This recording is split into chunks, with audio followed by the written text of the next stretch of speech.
America ইসরায়েলের সাথে যুদ্ধে ইরানের ক্ষয়ক্ষতির পরিমাণ $২৭,০০০ কোটি। রাশিয়ার একটি সংবাদ সংস্থাকে এসব তথ্য জানিয়েছেন ইরানের সরকারি মুখপাত্র ফাতেমা মোহাজেরানি। আমেরিকা ইসরায়েলি হামলায় দেশটির তেল ও গ্যাস কারখানা, স্টিল মিল এবং সামরিক ঘাঁটিগুলো ব্যাপক ক্ষতিগ্রস্ত হয়েছে।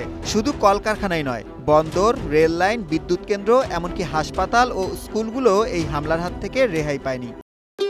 ভবিষ্যৎ হোক নিরাপদ, বিনিয়োগ হোক বিশ্বস্ত, আর আমার পছন্দ সল্ট বে। ওয়েলকাম টু সল্ট বে। এই ক্ষতিপূরণ আদায়ের জন্য আন্তর্জাতিকভাবে চাপ প্রয়োগের চেষ্টা করছে তেহরান।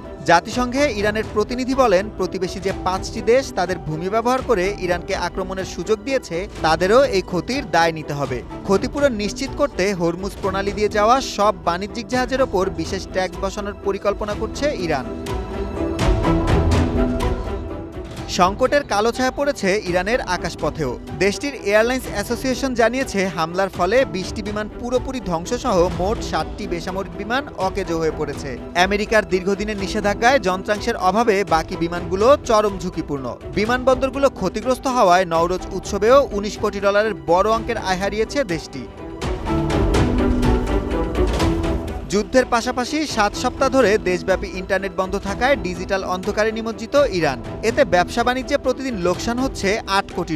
এর ফলে সাধারণ মানুষের ছোট ছোট ব্যবসাগুলো এখন বন্ধের মুখে।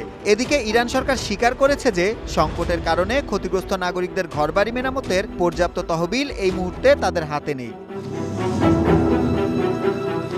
পাকিস্তানের মধ্যস্থতায় আমেরিকার সাথে আসন্ন আলোচনায় তেহরান এই ক্ষতিপূরণের দাবি শেষ পর্যন্ত কতটা আদায় করতে পারবে, সেটাই এখন দেখার বিষয়।